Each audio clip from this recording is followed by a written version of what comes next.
Okay,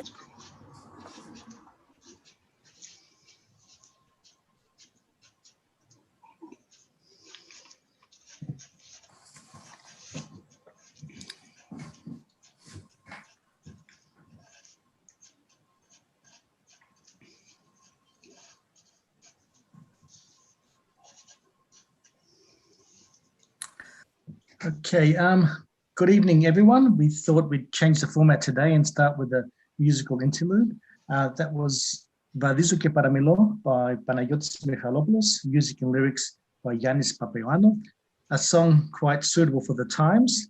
We're all going through difficult times, but hang in there and I'm sure we'll get over this. Welcome again to the Greek Community of Melbourne Public Seminar Series, and a big welcome to those who are joining this online presentation, this online series for the first time. Just a reminder to those who have registered through Zoom, you do have the ability to communicate with the MC through the chat function. And just before the end of the talk, I will be putting out a request for questions, and you can forward them through the chat function. A reminder that next week's seminar is by Professor Brasidas Karalis on Elia Kazan. It was a seminar that was being deferred from sort of last year, so same time next week. And this seminar series will continue until the end of the year, until the end of November. We extended the period of the seminar series this year as the film festival has been cancelled. And also I just want to announce some sad news that's just come to hand. The passing away of Christos Tsirkas. Many of you would know Christo. He was a long-time activist in the Greek community, and for many years he did sit on the board of the Greek community in Melbourne.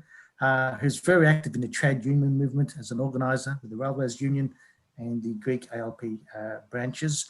And when he was in better health, also a regular attendee of our seminars at the Greek Centre. May he rest in peace, and our condolences go out to his partner.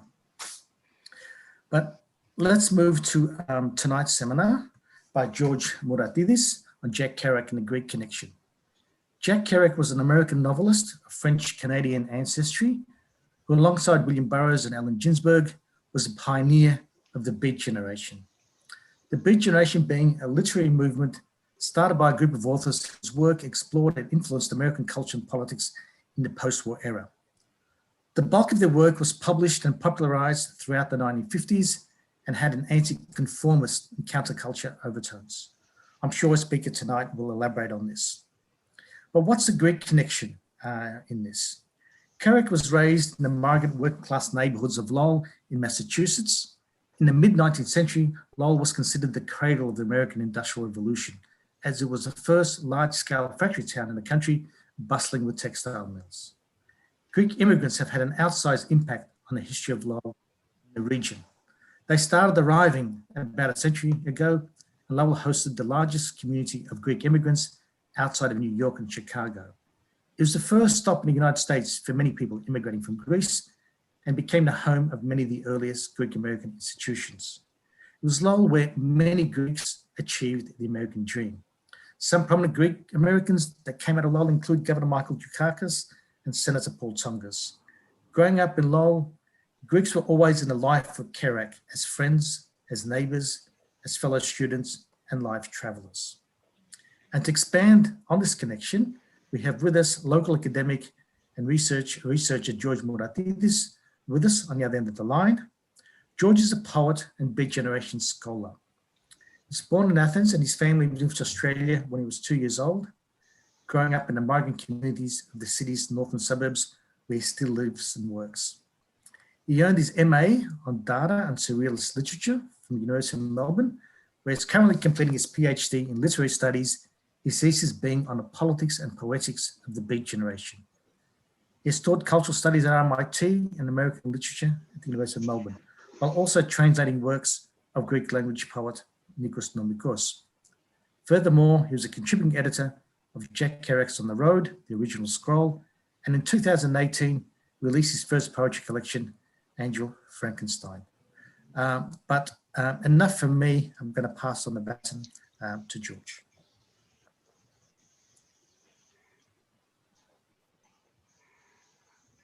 Hi, everyone.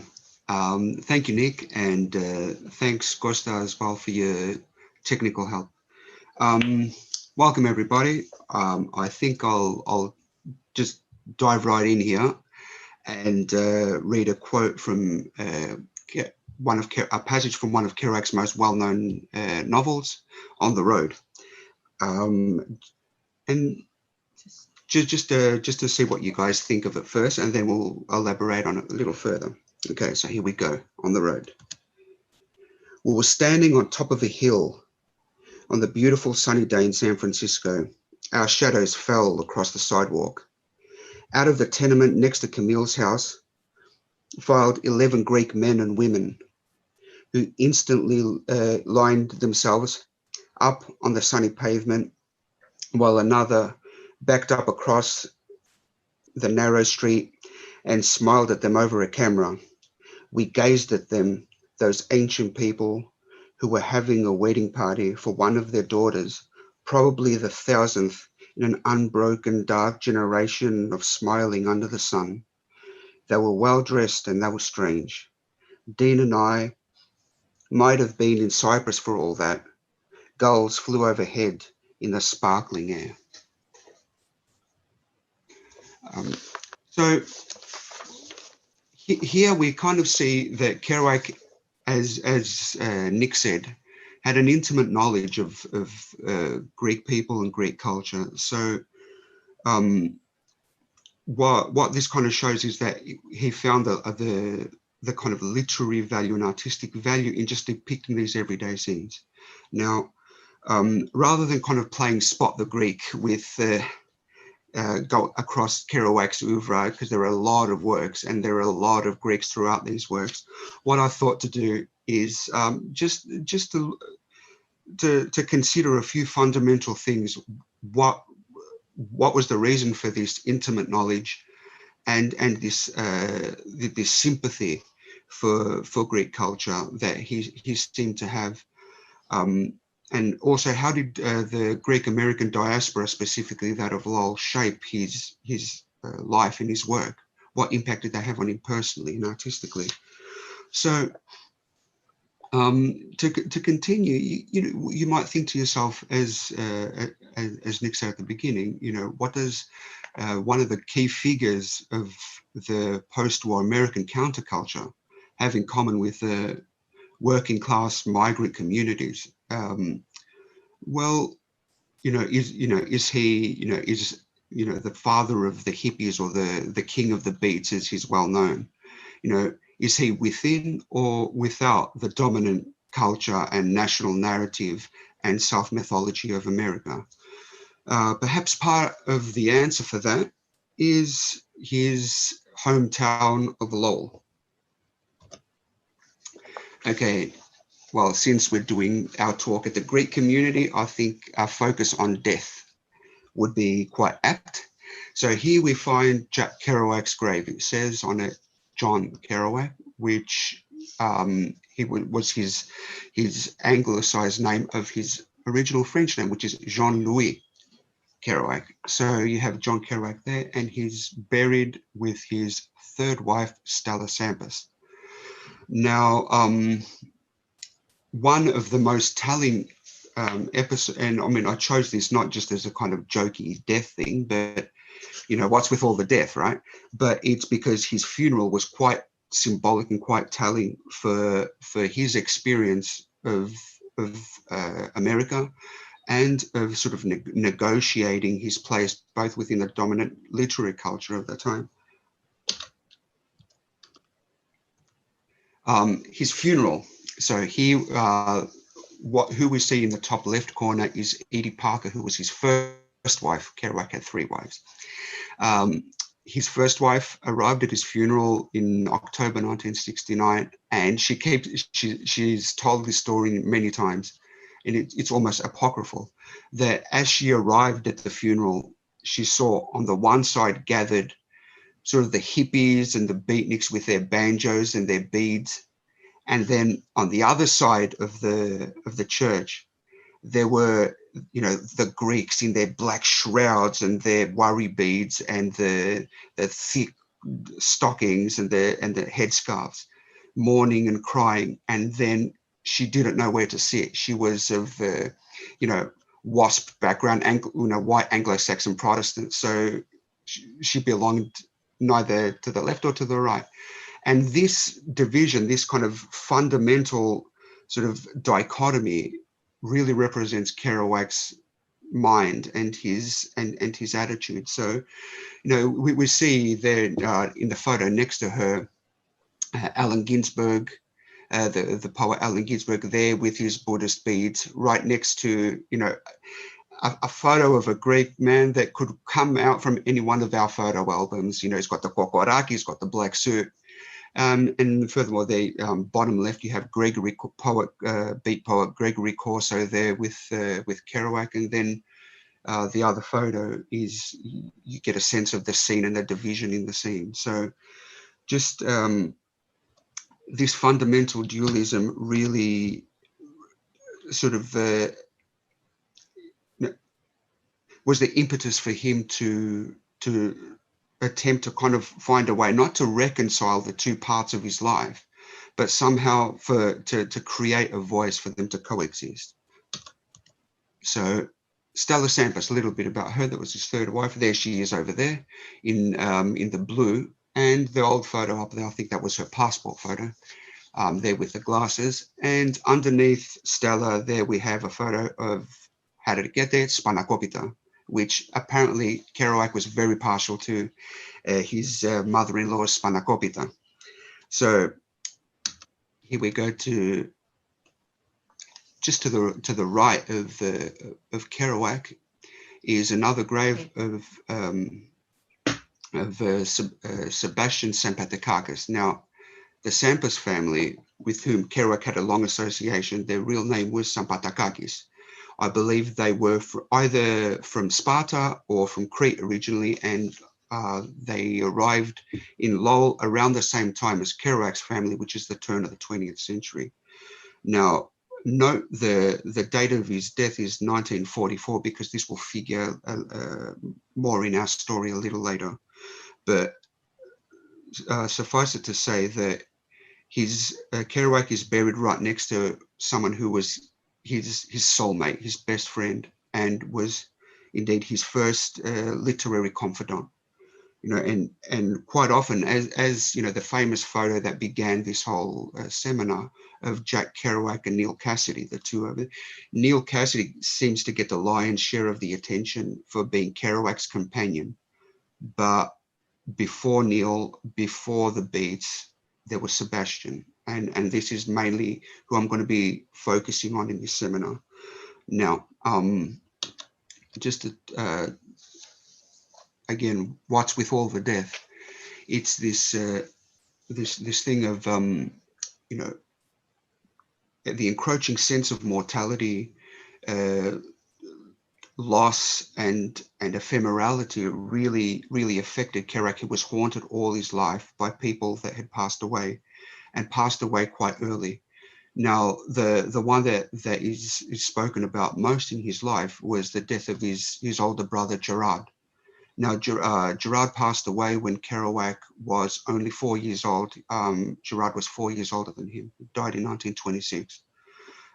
He died of rheumatic fever at the age of 8, or the age of 10, sorry, and subsequently became the family saint who Kerouac felt he had to live up to for the rest of his life, and he was perpetually haunted by that. And this idea of the loss of a brother really impacted his friendships and his male relationships throughout the rest of his life. And in the middle, we have a picture of Sebastian Sampus. Now, Sebastian's real name is Sampatis Sampatakakis. Nice Cretan name by the sounds of it. So he became, just like Neil Cassidy later on, he became Kerouac's surrogate brother. And Kerouac quite often referred to him as such. And the last is Kerouac's father, Leo Kerouac, who passed away early in life as well in 1946. And again, he was someone that Kerouac had a very antagonistic relationship with all his life, and his death really kind of haunted his idea of pursuing art and of sort of cultivating male relationships and friendships in his life, you know. So what we find underneath the photographs there, and the interesting thing, just to add to that, is that all these deaths occurred at a very critical juncture in Kerouac's artistic development and in his personal life. So 1944, 1946, these years figure later on in our story, but it was, you know, a major event in his life happened soon after these deaths occurred. Now, this idea of impermanence is what drove him to write. It's what drove him to immortalize these lives and these characters and this world in literature, you know, because it was this sense of loss that really kind of made him take stock of his own purpose, and his own purpose was for him to be a writer. And within the kind of working class environment that he grew up in, that was always a constant struggle. So the quote underneath says, "Bless my soul, death is the only decent subject, since it marks the end of illusion and delusion. Death is the other side of the same coin we call now life." And that is from the novel Visions of Cory, Visions of Gerard, whom he wrote about his brother Gerard. He also kind of goes on to bring Gerard and a fictionalized version of Sebastian together here. Now, Sebastian's name in Kerouac's fiction pseudonyms is Savas Savakis.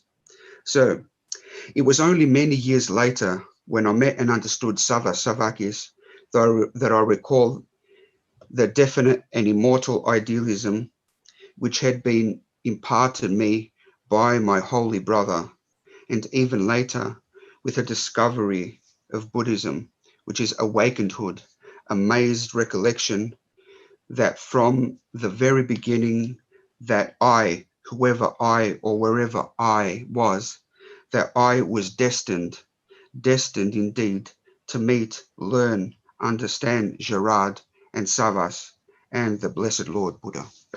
That's from Visions of Gerard as well.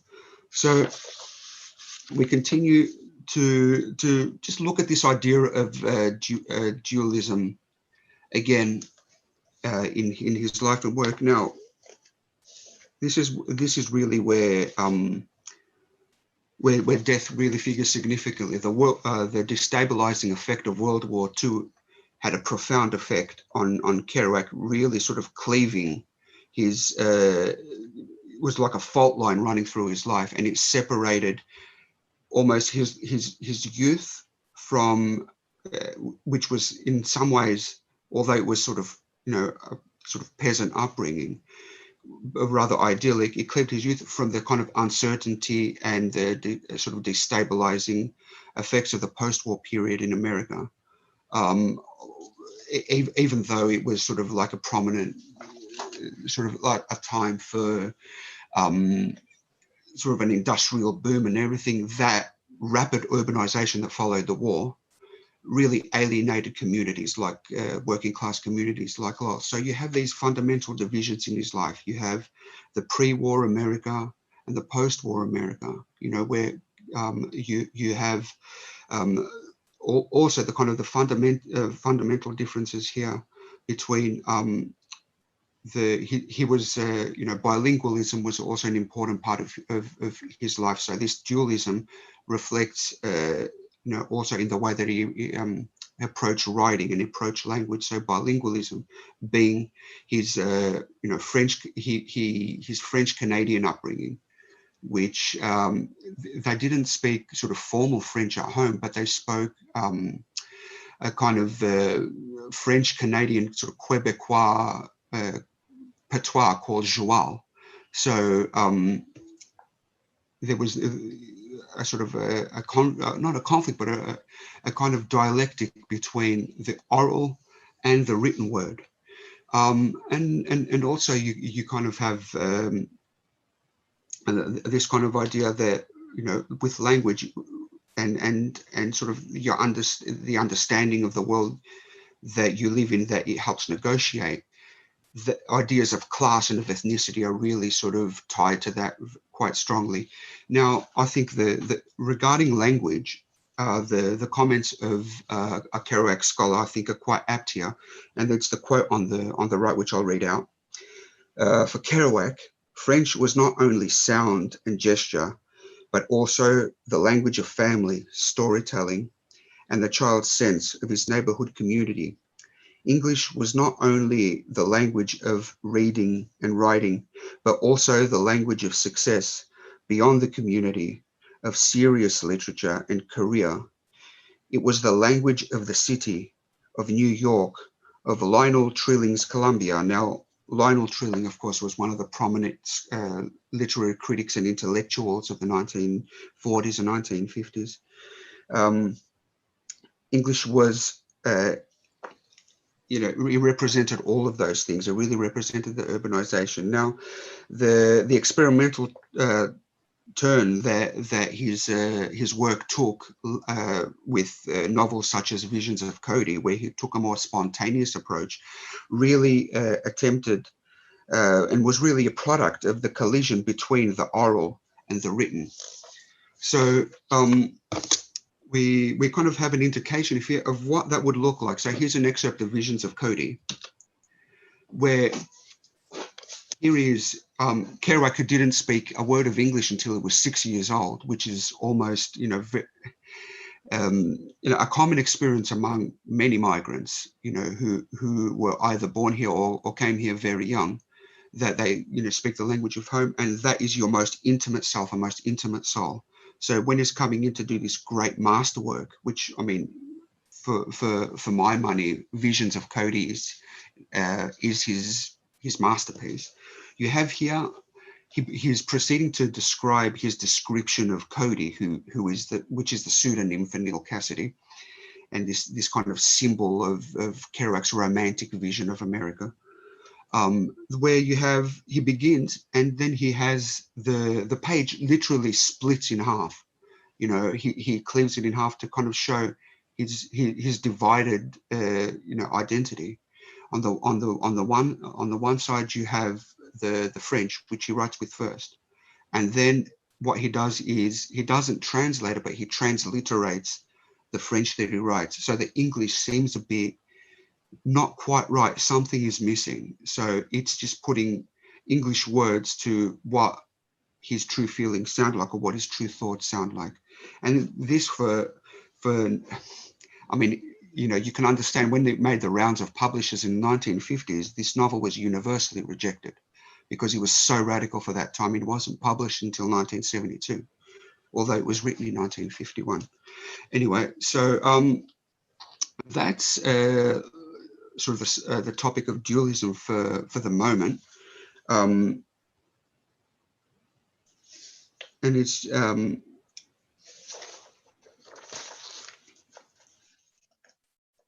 and what we kind of have is, hang on, here we go.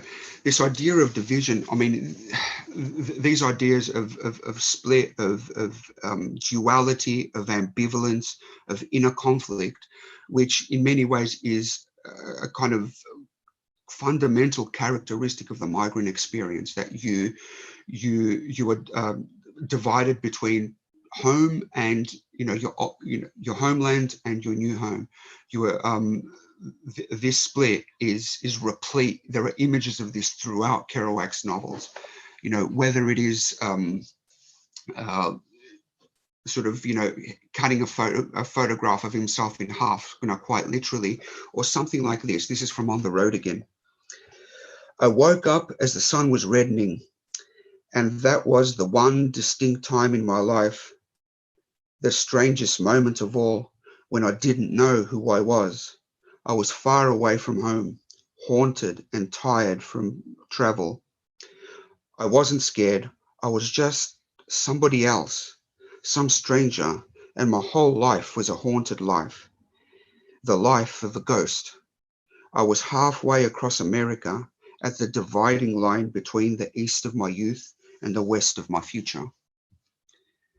Now, this theme, plays throughout the rest of this seminar, this idea of ambivalence and division, and it really shaped his experience of America and his experience of being an artist.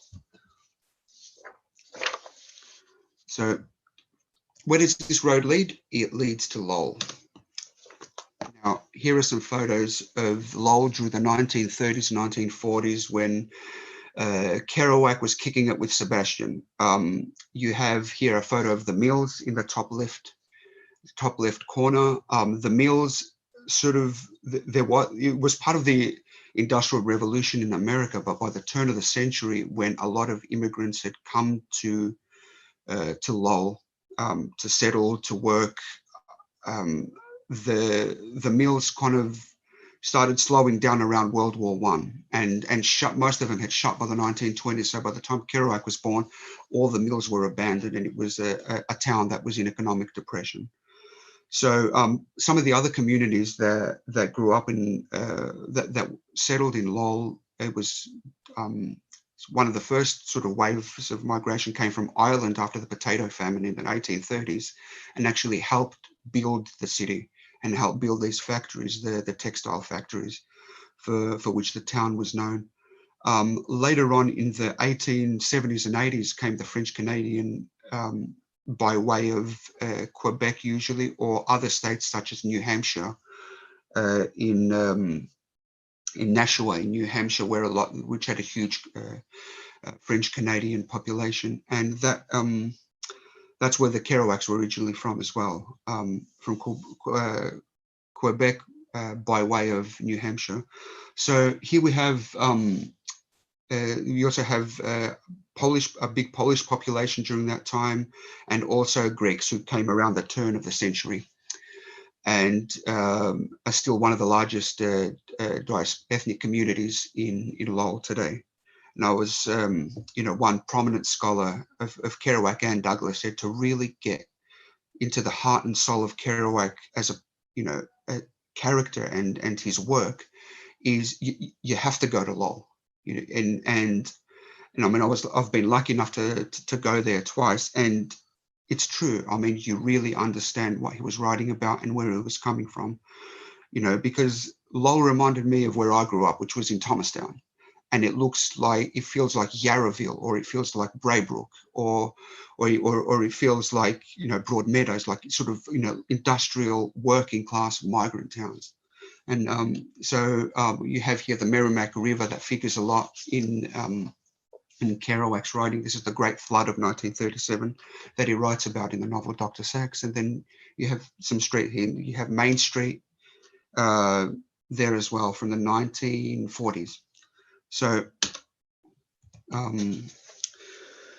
one of the sort of really interesting kind of pictures that he portrays of Lowell comes again from visions of Gerard. And so here we have it. We have his father who was a printer. He ran a print shop. His mother worked in a shoe factory, as did Sebastian's father worked in a shoe factory. I mean, it's almost like a typical immigrant story, either owning small businesses or working as either construction or in factories on the assembly lines. So here we have his father and his business partner kind of leaving work for the day. So Manuel roars to a stop. They get out like brave mechanics and toddle off down the alley, past the fire escape to the rear. Emile turns the light on.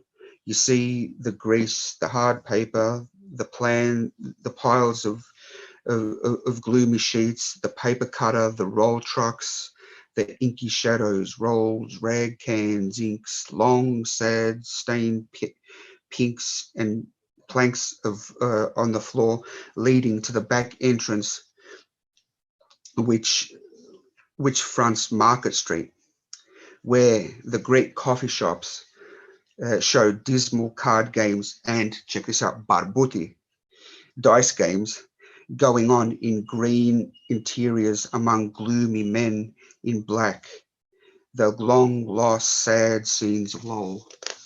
Now, card games in the back of coffee shops, this is very familiar to our experience here as well. And it is a bygone era. This is Lowell in the 1920s. So they continue here, the two friends. Ah, well, me, cards, they're no good. They're not good enough for me. Well, me too, I can use a beer. Both of them suddenly reverting to French, to French slang, since nobody's there to hear them anyway. Just as you might expect the Greeks that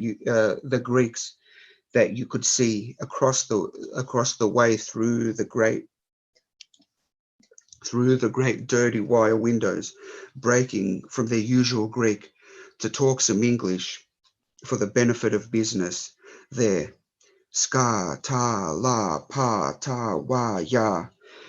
Here we go again, the great raving patois of Lowell on all sides, Pollocks of Lakeview Avenue and Back Central, the practically pure Gaelic, or at least lilting lyric Gaelic English on the Highlands, and downtown, Syrians to boot, up the canal somewhere, and your old New England Yankees eating Indian pudding for dessert, in old stately houses with lawns on Andover, Pawtucket, and Chelmsford, with names like Goldthwaite and Smith, and thin noses and thin lips that read Walden by the fireplace in the howling wind. Now, this is something that almost seems like to speak universal to growing up in towns such as this. So what you have is you have this kind of very linguistically and culturally diverse community, but it seems idyllic, but it kind of wasn't. I mean, most of the ethnic communities there kept to themselves. In fact, there was always this kind of running problem between the Irish and the Greeks, and the Irish didn't really like the Greeks. So there was always a kind of sort of rivalry there, and that didn't really, they were actually quite prejudiced towards them.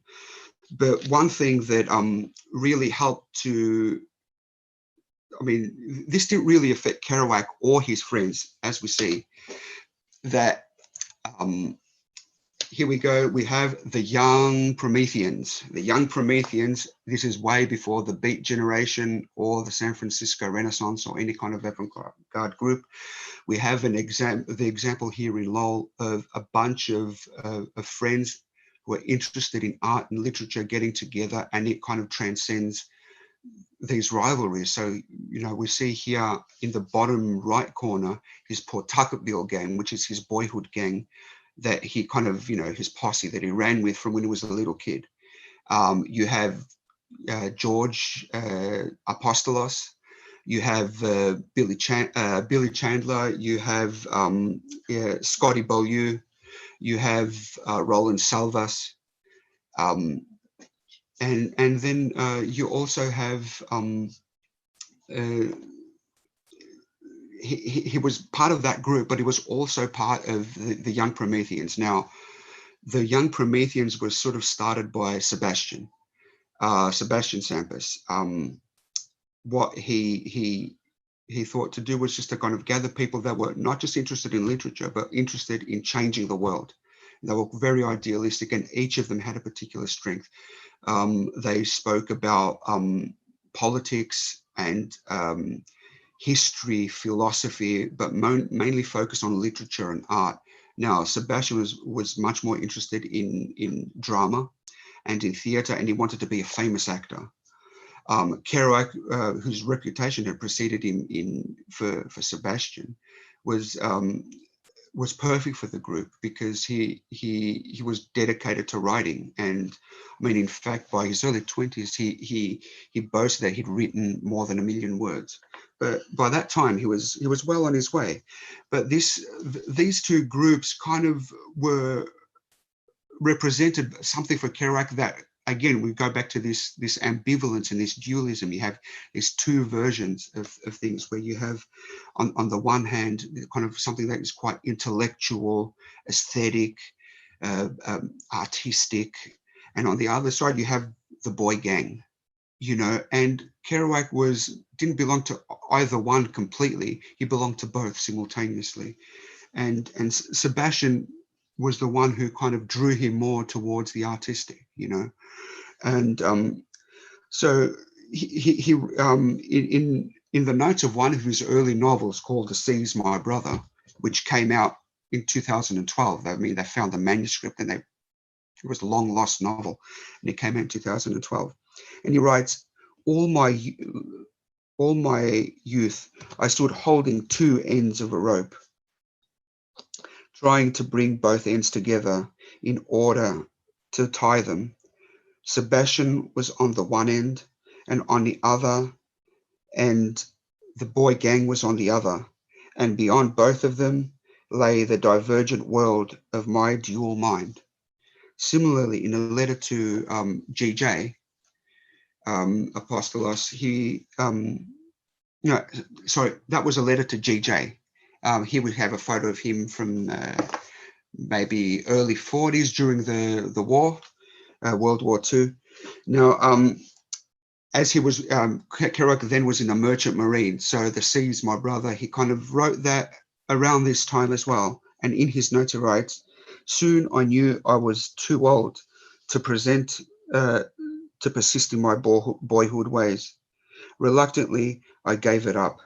Thus, on the one side, the solitary boy brooding over his rich inner life, and on the other, the neighborhood chump shooting pool at the club. I'm convinced I shouldn't have picked up both these personalities had I not been an immense success in the two divergent personality worlds.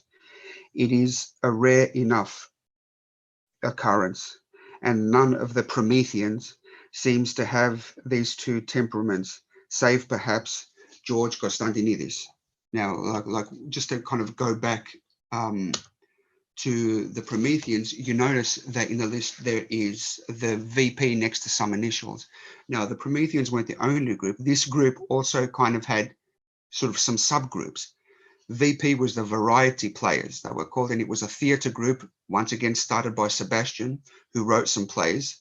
Kerouac wrote some plays too, and they put on an anti-war play in 1941, before America was, this is before Pearl Harbor. And it was an anti-war play where Sebastian plays a war veteran coming home from a war with his legs missing, and as his sort of embodiment. The sad thing is, though, that many of the people in this theatre group, in fact, most of the group, Billy Chandler, John Kumanzelis, and Sebastian were killed in World War II. Another group as well was also the aptly titled Friends of Sam, which was a literary writing salon, like a writing workshop, where many of these guys got together and shared their stories and critiqued and workshopped each person's work. Now, one of the major ideas that kind of brought the Prometheans together was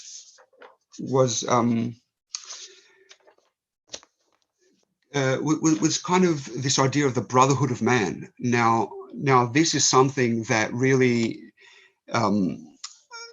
is completely sort of driven by Sebastian, and it really speaks to the idealism of that time. Now, to really kind of understand what impact that had on Kerouac, we perhaps need to look more closely at the relationship between Sebastian and Kerouac. Now, here we have Kerouac on the left, Sebastian Sampus on the right. These are photos from their high school. Handsome lads, the both of them. Now, the Baron de Bretagne is Kerouac, a pseudonym in his correspondence with Sebastian, and the Prince of Crete is what Sebastian called himself jokingly in response to Kerouac. Now, Kerouac often boasted of his Bretonian ancestry from France, and Sebastian responded to that by claiming, "I am Sampus Sampatakakis, Prince of Crete." So often they signed off their letters, Prince of Crete or the Baron de Bretagne. Now, where they met in junior high school, where in fact Kerouac sort of saved Sebastian from some bullies. Now, Sebastian was kind of a bit of a loner, sort of artistic and theatrical, and a sensitive boy. He had no problem openly expressing his emotions, and he was also kind of quiet and bookish, and that appealed to that side of Kerouac.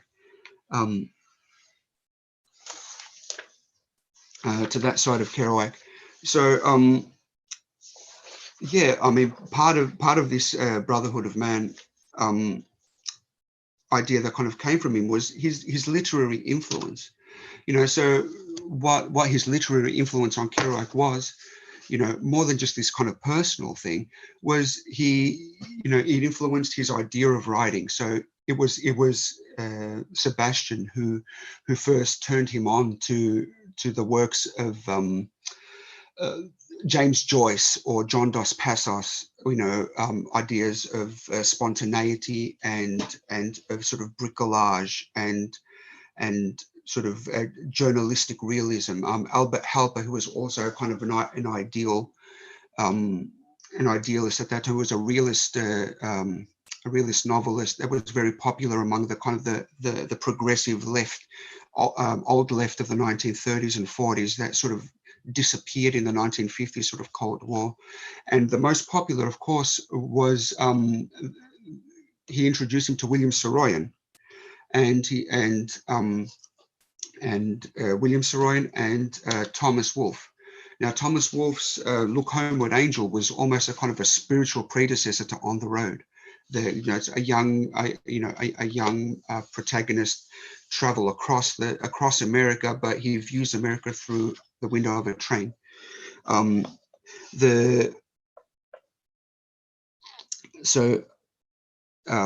What sort of you kind of see then is that with the Brotherhood of Man and with what William Saroyan was he was an Armenian American playwright and novelist that was very influential on both of them.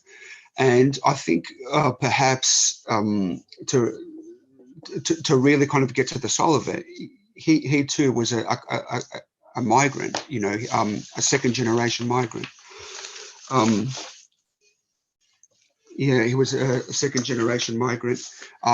Just like them, he grew up in a house that only spoke Armenian, and he looked at the communities that were on the margins of American society and culture at that time. And part of the Brotherhood of Man, his idea of the Brotherhood of Man, as we can see from the quote, is to kind of engage and to valorize people that were and still are disaffected, disenfranchised, marginalized, occluded from the dominant sort of cultures of a particular nation. So I think I'll, just to kind of jump ahead a little here. Here we have sort of, Sebastian's death also had a profound effect. He died in 1944 on the beachhead in Anzio in Italy. And in fact, he would say, like, Kerouac, kind of before his death, sending him a letter saying, "Don't worry, you won't die. You're a strong Cretan warrior. You're a Greek.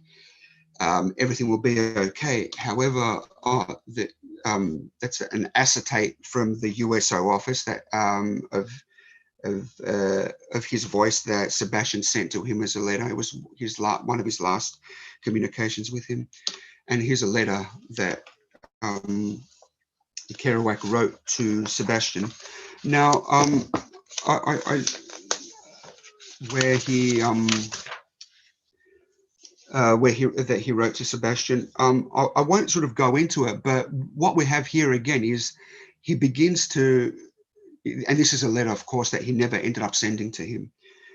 He's lamenting his death, and he's really sort of pouring his heart out here. But when what starts to happen is he reverts back to joie, to French dialect to really express his true feelings. Now, you know, mercifully, I won't attempt the French, but suffice it to say, you know, he really opens up. He really tells him, you know, we'll never be together again. Where are you? We were together once. But then snaps back into sort of hard-boiled English again, almost like as though he's revealed too much. And again, this goes back to this split personality, you know. So just to kind of, what happened then is when Sebastian died in the spring of 1944, not long after that, weeks after the death, in fact, is when he first got together with these guys. That's Allen Ginsberg, William Burroughs. Allen Ginsberg's there in the white trench coat, Burroughs in the hat, and Kerouac's there with a cigarette in his mouth. And that's the core of the Beat generation there in New York, or one of the groups of the Beat generation in New York. And this group, in fact, sort of stepped in to fill the void that Sebastian had left in his life, you know, the intellectual, artistic, social, and then, you know, and also the Prometheans had either been killed in World War II or had split up into their own pursuits. So again, we have this thing going that, you know, and then in 1946, when his father died, soon after that is when he first met Neil Cassidy. So there's always this thing of, you know, somebody leaving a fundamental relationship, leaving his life, and then he attempts to replace it with other people, with other relationships. So here we have, you know, the town and the city, which you could be called, you know, the town, of course, being Lowell, the city being New York, and this is the early work across which Sebastian and the Sampus family is, you know, either sort of directly present or sort of, you know, a haunting presence in the background. And just you know, to sort of kind of give you an idea here, the other thing I kind of want to say, rather than kind of going into details about these books, is the Daulas Legend is the mythology that Kerouac invented for himself, and it was a kind of multi-volume book, large work that is comprised of different books, much like Proust's In Search of Lost Time, that would be a kind of fictionalized autobiography. And of course, Sebastian is a big part of that. But one thing, and this is the kind of the big reveal that I've wanted to do for this in this talk, was the name Daulas is Kerouac's protagonist's pseudonym in this. Now, where does the name Daulas come from? It comes from the Greek name Daulas. Dig that. Now, what we have here is his what appealed to him, and he was working at the Lowell Sun, a job that Sebastian's brother Charlie got for him as a journalist, and the name of Daulas, which was the name of a prominent Greek family in Lowell, kept coming across his desk. So he was working on a short story at the time, and he thought up that would be the perfect pseudonym for him because it had the same long voweled oo sound of his own name. So you have Kerouac, Daulas, Daulas. So here we have his notes there on the side, and you look in the bottom right hand corner, you see the word Daulas. I think we'll just kind of wrap it up there. Yeah, here are the sources for the thing, if anyone's interested. There's quite a lot more to say, but I've run out of time, and of course I'm running on Greek time as per usual. So the only thing to maybe perhaps leave you with is Bob Dylan and Allen Ginsberg back at Jack Kerouac's Grave, from where we started again and going back to death again. So thanks everybody, and I hope you enjoyed the talk. Okay. Thank you, George. That was quite a fascinating presentation, and I'm sure you could have gone for much longer. You've still left a lot on the table there. So thanks once again. We've just very welcome. More to questions, and I might sort of kickstart off the questioning. Oh, great. When were you first exposed to Kerouac, and what attracted you to his writing? Because as we see, it's become a lifelong passion. Oh yeah, total fanboy. But with everything, I mean, it started from Bob Dylan, I guess. I was interested, I mean, you know, teenager listening to Bob Dylan, and then I read something about his influences in his lyrics, and then the beats came up, including Jack Kerouac and Allen Ginsberg. So I kind of chased it up, and in fact, the first time I read On the Road, I thought, no, that's all right. You know, it didn't really, I guess I didn't really get it. But it was a grower. The one that really got me was Allen Ginsberg more than Jack Kerouac. But then after that, I felt, because he gave value to everyday language and idiomatic language that I heard spoken around me, I think, and gave that literary value that I found was fresh and new to me. You know, that he wrote like I spoke. You know, like, I mean, a lot of writers do that, but that was the writer that started that for me. You know, everyday life, idiosyncratic details, spontaneity, the pursuit of ecstasy, the deep melancholy, all of that kind of stuff sort of really appealed to me. And it still does. I mean, I keep finding new things in it all the time. Okay. So George, if someone reaches out and tries to embrace the works of Kerouac just for the first time, where would you recommend they start? Probably which one of his works? I would probably say On the Road, because it was the 1957. There are three versions of On the Road, but I'd say the 1957 of On the Road, because it covers the main issues, I think. But then after that, I dive straight into the experimental works, like the Lowell novels. And this is the thing, you know, his autobiography was divided, even that, between the Lowell novels and the Road novels. So it was perpetually either in one camp or the other. And the first four novels are based in Lowell. So I would say On the Road, followed by Visions of Cody and Dr. Sachs. And what about some of his works? Which are your favorites? Some of Ginsberg's works. Sorry, earlier works. Earlier works. The Town and the City. And again, it speaks to this divide, and to this, you know. And in Town and the City, Sebastian is there as Alexander Panos, and the Martin family, who is prominent in that, is actually based on the Sampas family. So Greeks are everywhere, man. You know, I'd definitely recommend that. Okay. We've got a few questions. Great. Not a shy lot audience here. A question from Dimitri Kakmi. All right. Fascinating lecture. There seems to be a lot of toing and froing between ethnicities and sexualities here. It's a very organic process which belies today's separatist identity politics, which keeps people in separate boxes and not speaking to each other. How do beats sit with today's younger audiences? To be honest, whether sort of, I'm still very stuck in sort of the beats being dug by Gen X. Whether or not they're popular today, I have to tell you, I have no idea.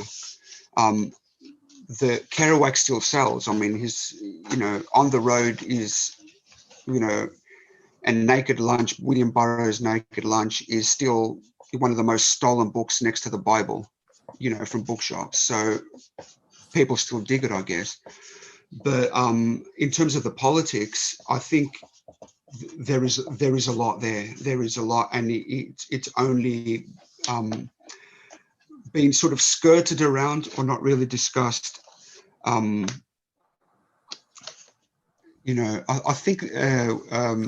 I mean, you know, thanks so much for this question, because it's right up my alley. You know, that something I've been thinking about quite a lot, and actually sort of working on. So, ideas of fluidity, of gender fluidity, of sexuality and masculinity in crisis.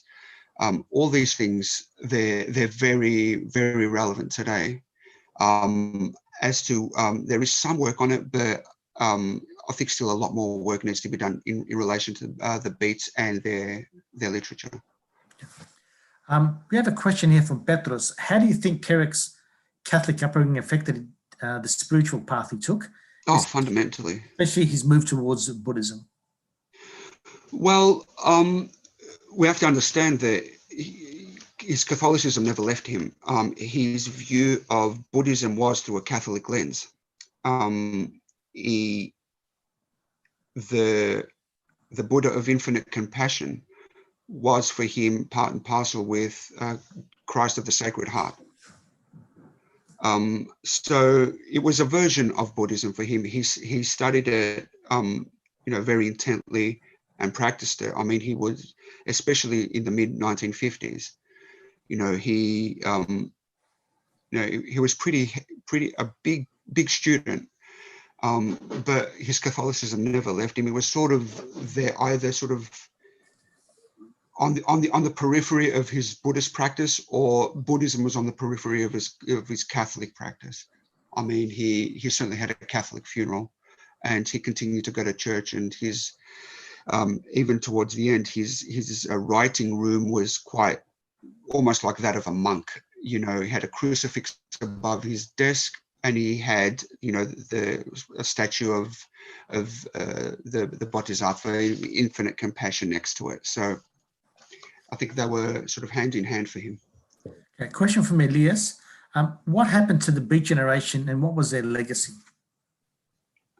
Well, the Beat generation inspired subsequent countercultural writing. I think many of the writers are still alive. Certainly, like Diane Dupree, Anne Waldman. Many have passed on. I mean, recently, the poet Michael McClure passed away. Lawrence Ferlinghetti's over 100, the poet Lawrence Ferlinghetti. So, I guess monastic Buddhist practice is working for him. But yeah, I think it's more this idea of guilt by association. So a lot of the beat writers worked with other writers, or even with musicians. Like Burroughs worked with Nirvana, and Ginsberg worked with the Clash. And in terms of the writing, you have, if we choose to think of it this way, first generation beat, second generation, third generation, and writers like Henry Rollins, Jim Carroll, Eileen Miles, Patti Smith, they're all children and grandchildren of the beat, Got a question here from Mana. How did you access the letters between Kerouac and Sam? Are these in the archive of some library? Have they been published? Some of them have been published in the selected letters. In fact, the first couple of chapters of the selected letters, 1940 to 1956, the first maybe 1940 to 42 is almost exclusively letters between Kerouac and Sebastian. The other book to look at is The Sea Is My Brother, which one of the appendices is the letters between them. The rest of the letters are either in the Kerouac, in the Berg collection at the New York Public Library, the Kerouac letters, and Sebastian's letters are with the Sampas family. A question from Lucy. Can you elaborate a little on this idea of orality? Is there an idea of the sound and orality of a working class neighborhood like Lowell influencing the voice in Kerouac's work?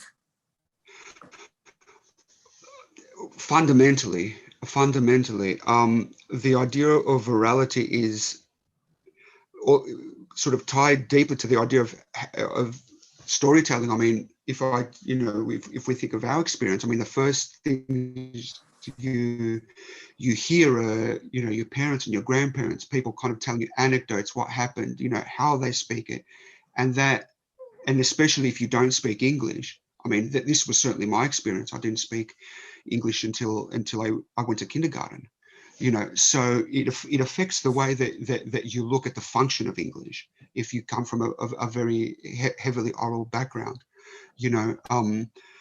certainly within the working class or sort of the lower class, where literacy is sometimes spotty.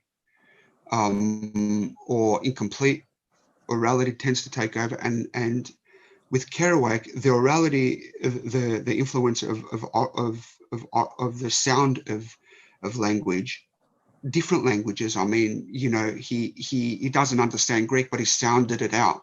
I mean, we've heard the word skata there, you know.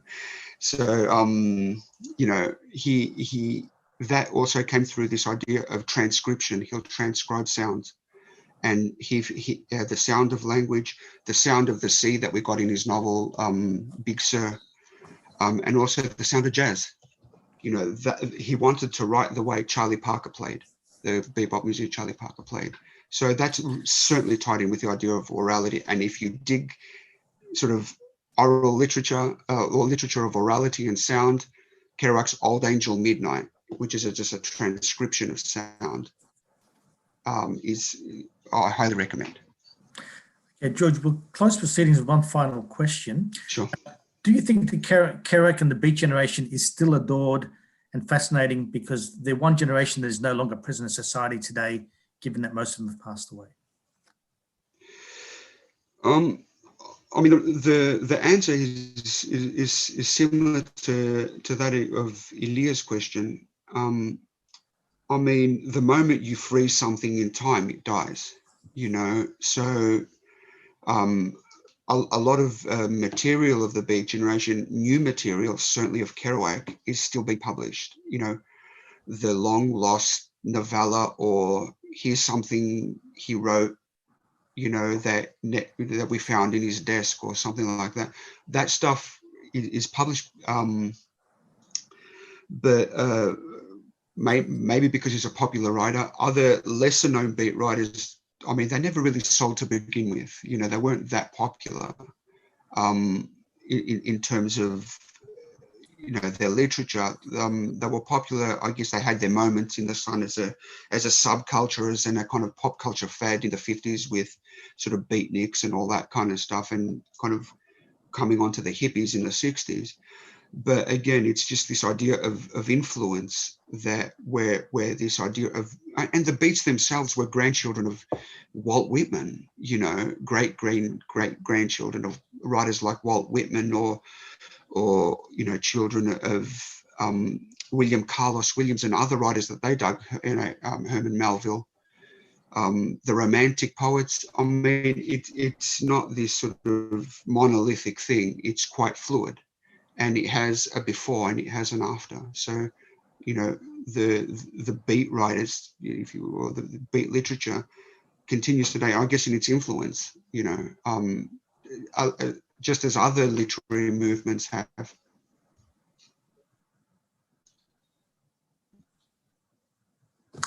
I think that's, yeah. Okay, we do have a few more questions, but I'm going to bring proceedings to a halt. For those who've got further questions, feel free to pass them on to me and I'll forward them to George, and George will answer them at a later date. So I apologize if I have to bring proceedings to a close. With pleasure, with pleasure. George, that was fantastic. Thanks so much. Under these sort of circumstances, but we'd definitely like to have you back at some stage in the future when things get back to how normal. Thanks for participating. Please send any questions through so I can pass on to George for those that were sort of cut off. And I'd just like to sort of just apologize for my earlier announcement. It was sort of a bit premature. So about the death of Christos Tsirkas. It was yeah. Okay.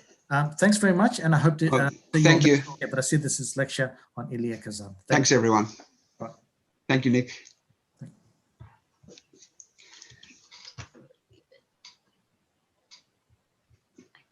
How do you